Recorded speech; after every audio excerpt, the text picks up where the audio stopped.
அந்நிய நம்பி வெர்ஷன்ல தற்போதைய சூழல்ல சினிமா அண்ட் பொலிட்டிக்கல் சார்ந்த 6 விஷயங்கள் என்னன்றத வாங்க பார்க்கலாம். ஃபர்ஸ்ட் ஆஃப் ஆல், சின்ன கலைவாணர் விவேக் அவர்களோட பிறந்தநாள் என்று காமெடியிலும் கருத்து சொன்ன ஒரு காமெடி ஜாம்பவான் தற்போது இல்ல அப்படின்றது தமிழ் சினிமாவுக்கே ஒரு வருத்தமான விஷயம் தான். என்றும் அவர் நினைவை போற்றி வாழ்த்தி வணங்குவோம். செகண்டா, சுந்தர் சி விலகிய ரஜினி நடிக்கும் திரைப்படத்தை இப்ப தனுஷ் அவர்கள் தான் இயக்க போறாரு அப்படின்ற மாதிரி ஒரு தகவல் கிடைச்சிருக்கு. பார்க்கலாம் என்ன நடக்குதுன்னு.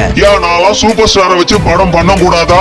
மூணாவது, இந்த பிக் பாஸ் பத்தி நிறைய பேர் பேச சொன்னீங்க. அது ஸ்கிரிப்ட்னு தெரியாம நிறைய பேர் பார்த்துட்டு இருக்கீங்க. WWE மேட்ச் மாதிரி பிக் பாஸ் பத்தி நம்ம பேசினா பிக் பாஸே நிறைய பேர் பார்க்க மாட்டீங்க. சோ அந்த சைடு நம்ம போக வேணாம். அதுல ஒரு நியூ கிரியேஷன் டிஆர்பினா உங்களுக்கு வேற லெவல்ல மார்க்கெட் இருக்கு. சோ அதை நம்ம கெடுக்க வேணாம். நாலாவதா, சீரியல் நடிகை அட்ஜஸ்ட்மெண்ட் கேட்டாரு தனுஷ் அவர்கள் அப்படின்னு நியூஸ் சேனல்ஸ் எல்லாம் ஒரு வன்மத்தை கக்கிட்டு இருக்கீங்க. தெளிவா ஒரு விஷயத்தை பார்க்க மாட்டீங்களா? தனுஷ் மேனேஜர் பேர்ல நிறைய ஃபேக் அக்கவுண்ட்ல மெசேஜ் பண்றாங்க. தனுஷோட பேரை கெடுக்குறாங்க. இத அந்த சீரியல் நடிகையே சொல்றாங்க. பாருங்க, அவங்களுக்கு இத பத்தி எல்லாம் தெரிஞ்சவே இருக்காதுன்னு எனக்கு தோணுது. ஆனா அந்த பையன் ரொம்ப பேருக்கு இப்படி மெசேஜ் பண்றான். Recently message me giving with. நீங்க சும்மா ஒரு 4 வதந்திய பரப்பி இத காலி பண்ணிடணும்னு நினைச்சா ஒரு செங்கலை கூட ஆட்ட முடியாது. ஐந்தாவதா, திருவள்ளூர்ல தமிழ்நாட்டுல எல்லாம் பிச்சையா எடுக்கிறாங்க, ஏன் இப்படி சாப்பாடு போடுறீங்க அப்படின்னு ஒரு திமுக தொண்டர் சண்டை போட்டுட்டு இருக்காரு.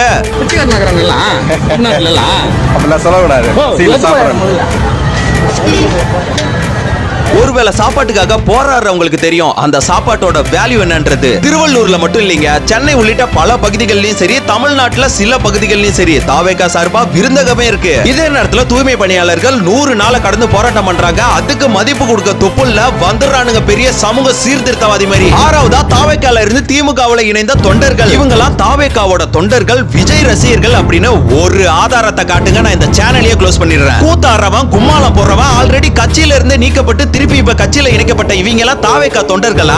இந்த பொழப்புக்கு நீங்களாம் மானங்கெட்டு சாகலாம். இப்ப புரியுதா தமிழக வெற்றி கழகத்தை பார்த்து எப்படி பதறீங்க, பயப்படுறீங்கன்னு? பயம் எப்படிலாம் வேலை செய்து பாத்தியா பையா? இன்னிலிருந்து எல்லாம் மாறும். அதே பயத்துல எல்லாம் நல்லது நடக்கும். ஓகே गाइस, இந்த 6 விஷயங்கள் பற்றி உங்களோட ஒபினியன் என்னன்றத மறக்காம கமெண்ட்ல சொல்லிட்டு போங்க. அடுத்த video one last time emotional டச்ல வருது. சோ வெயிட் பண்ணுங்க.